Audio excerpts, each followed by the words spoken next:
both your strikers scored today, you must be happy and just... Yeah, you know, when they scored, it's good for them, but I believe we had done a very strong performance. Technically, our movement was great in the first half, and we played the football we want to play. We created plenty of chances with maybe, if you want to be a bit critical, you could say there's too big a difference between the number of chances we created and the number of goals we scored, but that will come quickly once you win your games at home. And of course, first goals at the Emirates as well, that was a huge relief. I was not too worried about that because that cannot last forever with the number of chances we create.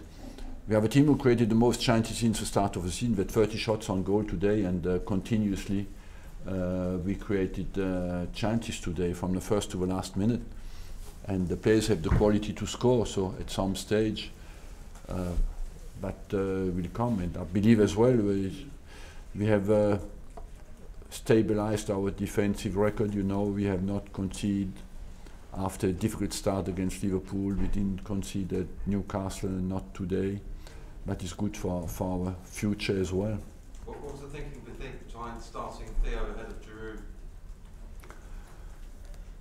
To use the movement, I knew that movement of Theo because I knew we would face Stoke, compact, organised team in their own half, and Theo could find little pockets maybe to get in there. And you know as well that you get 2-3 chances per half to get on counter-attack at home, and that he can use that.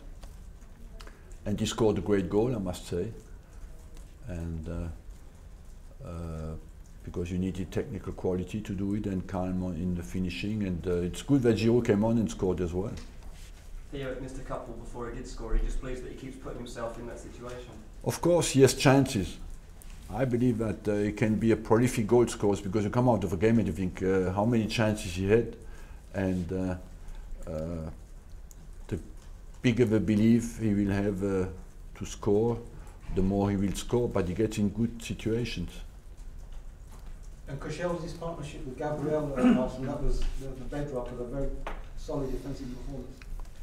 That's they looked very strong, yes, because they had quite an offensive force out there, Stoke, and I felt that both of them dealt very well.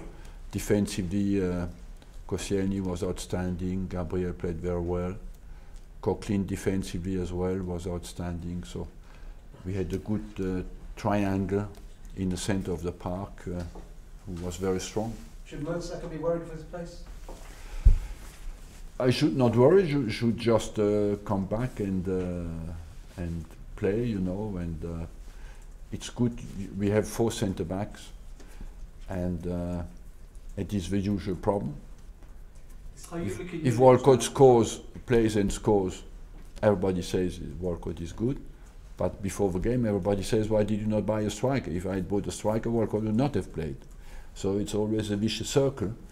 And at some stage, you have just to believe in your players and give them a chance. And Gabriel has shown that he can play with Mertesacker, he can play with Koscielny, and that he will be a great defender.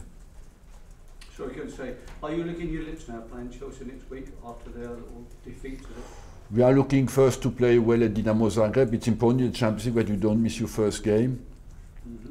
And then we see what we can do at Chelsea. Of course, it's a big game for us. And it's next Saturday morning at 12:45. But before that, we play at Zagreb, and it's important we focus on that. Chelsea have 11 points off the top, I think, now. Behind City. Is that a gap that's too much to close, as it was for you last year? I don't know. I leave his conclusions to you, but I don't know. It's a long season. It's only 5 games played, and we'll see in the future. So you must be happy with the way the table looks from your perspective, even though it's early. Look, when you lose your first home game against West Ham, it's difficult to predict that we would be in that position because the confidence drops so quickly. But it was important straight away to respond. Our second game was at Crystal Palace, let's not forget that. And we did well. Arsene, when you talk about your belief that Theo Walcott's going to be a prolific striker, do you think he needs a run of games to develop that? Is that something you want to give to him? It helps. It helps, but I think at the moment we play every 3 days for 3 weeks. I will have to rotate the strikers without letting them drop their confidence, you know. But you cannot always play with the same player every 3 days, especially up front. Also, before the international break, you said Welbeck will be back after the international break, and that was, of course, right. But we didn't realise it'd be so far after this. Nor did I, in fact. fact. International break. So was that a shock to you that the It was a shock, of course, because I think Welbeck can play in every single position up front, and he's a fantastic guy as well. To see that he worked for 3 months or 4 months and he's out again for 3 or 4 months, it was a shock from an inflammation of a bone inflammation. It's difficult to understand, but it is like that. We have to deal with that, and you know, I can understand that people say you had to look out what we did, but honestly we did not fine. And Wilshire's in a similar position. Is that? Which I don't know. Wilshere progresses slowly, and hopefully I think we'll know more about Jack in the next few days. Hopefully we'll have good news, but he progresses slowly. I don't know.